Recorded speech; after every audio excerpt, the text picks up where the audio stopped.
Hello guys, welcome to my YouTube channel. My name is Harjeet Kaur.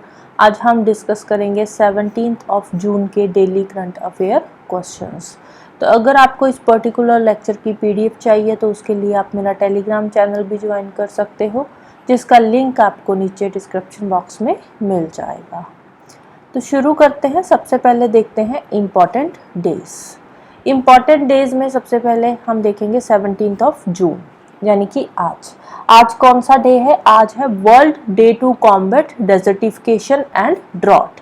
Desertification, ये वाले spelling रहेंगे desertification के, right. World day to combat desertification and drought.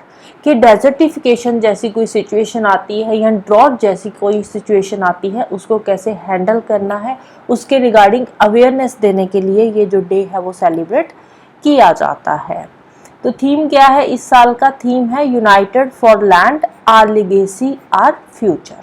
Theme है united for land, our legacy our future, right.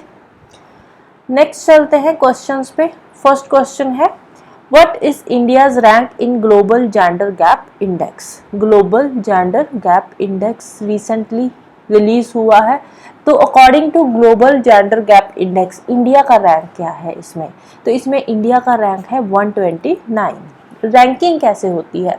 Gender gap, usually gender gap कौन सा होता है? Mail और फीमेल के बीच में जो गैप होता है। जैसे फॉर एग्जांपल अगर हम बात करें किसी भी इंडस्ट्री में, राइट, किसी इंडस्ट्री में सेम पोजीशन है, वो मेल है एक फीमेल है, मेल कैंडिडेट ने भी सेम पोजीशन जो है होल्ड कर रखी है और फीमेल कैंडिडेट ने भी सेम पोजीशन होल्ड कर रखी है, लेकिन वहां पे सैलरी में डिफरेंस है, तो वो आ जाता है जेंडर गैप, राइट। तो जितना जेंडर गैप ज्यादा होगा उतनी रैंकिंग कम होगी, उतनी रैंकिंग ज्यादा होगी।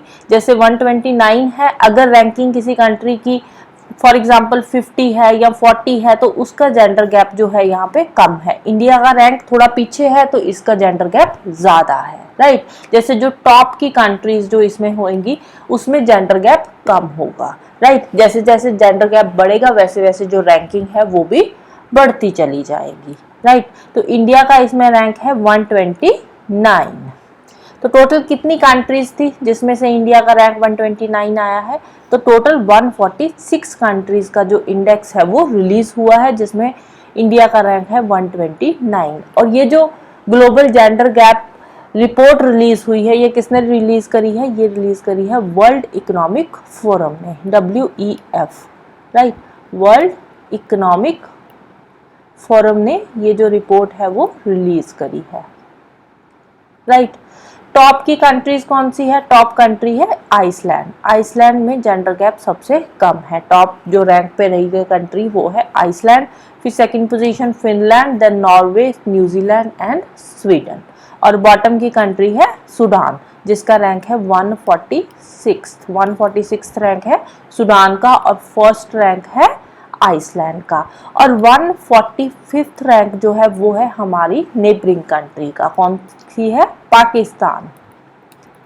145 रैंक है पाकिस्तान का। वैसे याद रखने की जरूरत है टॉप रैंक और बॉटम रैंक। टॉप रैंक है आइसलैंड का, बॉटम रैंक है सूडान का, और इंडिया का रैंक है 129।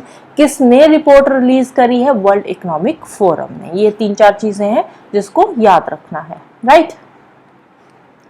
नेक्स्ट क्वेश्चन है, विच port of India hold rank in the top 20 in container port performance index?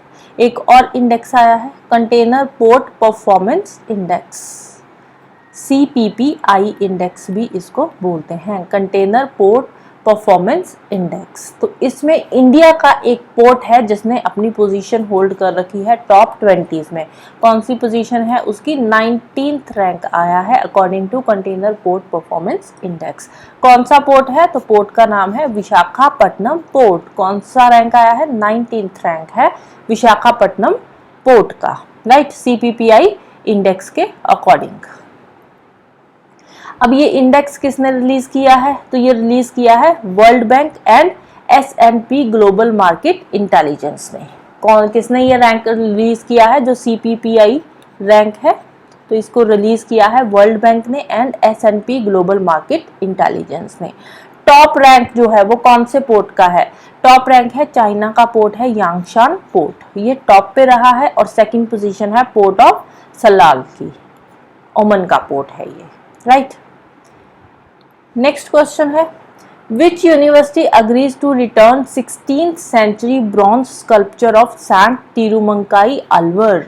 500 साल पुराना ये स्कल्पचर है, 500 साल 500 ईयर्स ओल्ड ये स्कल्पचर है, जिसको ये जो यूनिवर्सिटी है, यूनिवर्सिटी का नाम क्या है? यूनिवर्सिटी का नाम है ऑक्सफोर्ड यूनिवर्सिटी। ऑक्सफोर्ड यूनिवर्सिटी ने चुरा लिया था, इंडिया वालों की तरफ से चुरा लिया था, और वो बोल रहे हैं कि हम गुड फेथ से उसको लेकर गए थे और उसको अब ये वापस कर रहे हैं ऑक्सफोर्ड यूनिवर्सिटी वाले, राइट। तो उससे रिलेटेड ये क्वेश्चन है, पूछा जा सकता है कि कौन सा स्कल्पचर है? ब्रॉन्ज स्कल्पचर है। कौन सी यूनिवर्सिटी ने चुराया था? ऑक्सफोर्ड यूनिवर्सिटी ने इसको चुराया था। तो इसके बारे में कुछ और पॉइंट्स देख लेते हैं।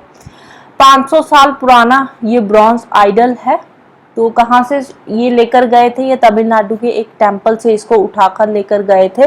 तो उनका क्या मानना है, जो ऑक्सफोर्ड यूनिवर्सिटी वाले हैं वो बोलते हैं कि हम इसको गुड फेथ से लेकर गए थे, इस स्टैच्यू को 1967 में वो इंडिया से इसको ले गए थे, राइट।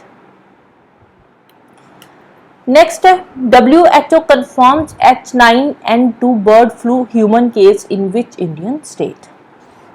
बर्ड फ्लू का एक केस आया है, बर्ड फ्लू का केस ह्यूमन के अंदर, राइट। बर्ड फ्लू वैसे तो बर्ड्स की है, लेकिन उन बर्ड्स को अगर हम कंज्यूम करते हैं तो ह्यूमन में भी बर्ड फ्लू जो है वो फैल सकता है। तो इसका एक ह्यूमन केस रिसेंटली इंडिया के अंदर देखा गया है। 4 साल के बच्चे के अंदर ये हुआ है, 4 years ओल्ड जो है एक बच्चा है जिसमें ये केस देखा गया है। तो कौन सी स्टेट के अंदर देखा गया है? वेस्ट बंगाल में। जो लास्ट केस आया था बर्ड फ्लू का वो आया था 2019 के अंदर। अब जो रीसेंट केस आया है वो 4 साल के बच्चे में है, वेस्ट बंगाल में ये केस आया है। H9N2 बर्ड फ्लू का केस है और WHO ने इसको कंफर्म किया है, जो हमारी वर्ल्ड हेल्थ ऑर्गेनाइजेशन है, राइट। नेक्स्ट है, name the upcoming 4th tiger reserve of UP. UP में टोटल कितने टाइगर रिजर्व है? यूपी में अब तक टोटल 3 टाइगर रिजर्व थे, 3 टाइगर रिजर्व थे और 4th वाला जो ये नया बनने जा रहा है, राइट। तो कौन सा है, नाम क्या है? नाम है सुहेलवा टाइगर रिजर्व, नाम है सुहेलवा टाइगर रिजर्व। 3 ऑलरेडी है, 4th आ जाएगा सुहेलवा टाइगर रिजर्व। तो टोटल कितने हो जाएंगे यूपी के अंदर टाइगर रिजर्व? 4 टाइगर रिजर्व जो है वो हो जाएंगे यूपी में, राइट। तो अब टाइगर के बारे में थोड़ा सा देख लेते हैं। प्रोजेक्ट टाइगर कब लॉन्च हुआ था? प्रोजेक्ट टाइगर लॉन्च हुआ था 1 अप्रैल 1973 को under wild life protection act 1972। India में टोटल कितने टाइगर रिजर्व है अब तक? ये तो अपकमिंग है ना सुहेलवा टाइगर रिजर्व, तो ये अभी बना नहीं है, अपकमिंग है, आने वाला है, अनाउंसमेंट हो चुकी है, राइट। तो ऑलरेडी हमारे पास 55 टाइगर रिजर्व है। तो लेटेस्ट जो टाइगर रिजर्व ऐड हो चुका है लिस्ट में वो है धौलपुर करौली टाइगर रिजर्व। कहाँ पे है? राजस्थान में। धौलपुर करौली टाइगर रिजर्व कहाँ पे है? राजस्थान में, वो है लेटेस्ट। तो इसके बाद ये अपकमिंग है। यूपी के अंदर बाकी के जो 3 टाइगर रिजर्व है कौन कौन से हैं? एक है दुधवा टाइगर रिजर्व, दूसरा है पीलीभीत टाइगर रिजर्व, तीसरा है Ranipur tiger reserve. Total 3 tiger reserve है अब तक, आने वाला है सुहेलवा टाइगर रिजर्व। तो फर्स्ट है दुधवा टाइगर रिजर्व, सेकंड है पीलीभीत टाइगर रिजर्व और थर्ड है Ranipur tiger reserve, right. Next है, who took oath as the CM of Andhra Pradesh. Andhra Pradesh के नए CM बने हैं। कौन बने हैं आंध्र प्रदेश के नए CM? तो उनका नाम है N चंद्रबाबू नायडू। पहले भी यही थे, अब भी फिर से यही बन गए हैं आंध्र प्रदेश के chief minister N Chandrababu Naidu, right. तो आंध्र प्रदेश के बारे में थोड़ा सा देख लेते हैं। अब ये जो CM होते हैं इनको ओथ कौन दिलवाता है? इनको ओथ दिलवाता है गवर्नर। तो गवर्नर के बारे में भी आपको पता होना चाहिए। आंध्र प्रदेश के गवर्नर का नाम है S अब्दुल नाजीर, नाम है S अब्दुल नाजीर। कैपिटल क्या है इसकी? कैपिटल है अमरावती। आंध्र प्रदेश की कैपिटल क्या है? अमरावती। आंध्र प्रदेश कहाँ पे है? ये रहा आंध्र प्रदेश, ये वाला जो आपको दिख रहा है ये है आंध्र प्रदेश, राइट। तो आंध्र प्रदेश की कैपिटल है अमरावती। कौन कौन सी स्टेट्स के साथ ये बॉर्डर शेयर कर रहा है? उड़ीसा, छत्तीसगढ़, तेलंगाना, कर्नाटका एंड तमिलनाडु। तो टोटल कितनी स्टेट्स के साथ ये बॉर्डर शेयर करता है? टोटल 5 स्टेट्स के साथ बॉर्डर शेयर कर रहा है आंध्र प्रदेश, राइट। नेक्स्ट है who became the new CM of Odisha. Odisha के भी नए सीएम बने हैं। कौन बने हैं ओडिशा के नए सीएम? तो ओडिशा के जो पहले सीएम थे वो थे नवीन पटनायक। बहुत सालों से नवीन पटनायक ही ओडिशा के सीएम थे, लेकिन अब चेंज हो चुके हैं। नाम है मोहन चरण मांझी। कौन बन गए हैं? मोहन चरण मांझी बन गए हैं ओडिशा के नए सीएम, राइट। तो ओडिशा के गवर्नर के बारे में देख लेते हैं। गवर्नर कौन है? श्री रघुबार दास। ओडिशा के गवर्नर कौन है? श्री रघुबार दास ओडिशा के गवर्नर है और कैपिटल है भुवनेश्वर। तो ये रही ओडिशा की लोकेशन यहाँ पे, राइट। तो कौन कौन सी स्टेट्स के साथ ये बॉर्डर शेयर कर रहा है ओडिशा? Waste Bengal, Jharkhand, Chhattisgarh and Andhra Pradesh. तो टोटल 4 स्टेट्स के साथ जो ओडिशा है वो बॉर्डर शेयर कर रहा है, राइट। नेक्स्ट क्वेश्चन है JIMEX is the bilateral exercise conducted between India and. JIMEX bilateral exercise है। जिमेक्स जो है बायलेटरल, बायलेटरल का मतलब क्या होता है कि 2 कंट्रीज के बीच में है। बायलेटरल मींस कि 2 कंट्रीज के बीच में ये एक्सरसाइज हो रही है। तो एक तो इंडिया हो गई, दूसरी कंट्री कौन सी है? दूसरी कंट्री है Japan. Japan India maritime exercise, JIMEX. Japan India maritime exercise, JIMEX, right. अब ये जो एक्सरसाइज है जिमेक्स जापान और इंडिया के बीच में बायलेटरल एक्सरसाइज है, ये वाली जो है ये इसका 8th एडिशन है। कौन से एडिशन की एक्सरसाइज है? ये 8th एडिशन की एक्सरसाइज है। कब से शुरू हुई थी? ये 2012 से शुरू करी है। ये जो बायलेटरल एक्सरसाइज है इंडिया एंड जापान के बीच में, ये फर्स्ट टाइम कब हुई थी? 2012 में हुई थी। इस साल जो एक्सरसाइज हो रही है इंडिया और जापान की, बायलेटरल है तो इंडिया होस्ट करेगा या जापान होस्ट करेगा? तो इस साल जापान होस्ट कर रहा है। जापान में योकोसुका में हो रही है। और ये जो जिमेक्स एक्सरसाइज है मैरीटाइम एक्सरसाइज है, नाम पता चल रहा है कि ये एक नेवल एक्सरसाइज है, राइट। इंडिया की तरफ से INS शिवालिक पार्टिसिपेट कर रहा है और जापान की तरफ से JS योगुरी पार्टिसिपेट कर रहा है इसके अंदर। इसके अलावा इंडिया एंड जापान की कुछ बाकी की एक्सरसाइज के बारे में देख लेते हैं जो बायलेटरल एक्सरसाइज है इंडिया एंड जापान के बीच में ही है। एक तो जिमेक्स है, नेवी की एक्सरसाइज है। शिनायू मैत्री एक्सरसाइज है, ये एयरफोर्स की है। And Dharma guardian exercise army की है। इसके अलावा एक मालबार एक्सरसाइज भी है, मालबार एक्सरसाइज। ये जो मालबार एक्सरसाइज है ये एक मल्टीलेटरल एक्सरसाइज है, बायलेटरल नहीं है, ये मल्टीलेटरल एक्सरसाइज है। मल्टीलेटरल मतलब इसमें 2 से ज्यादा कंट्रीज पार्टिसिपेट कर रही है।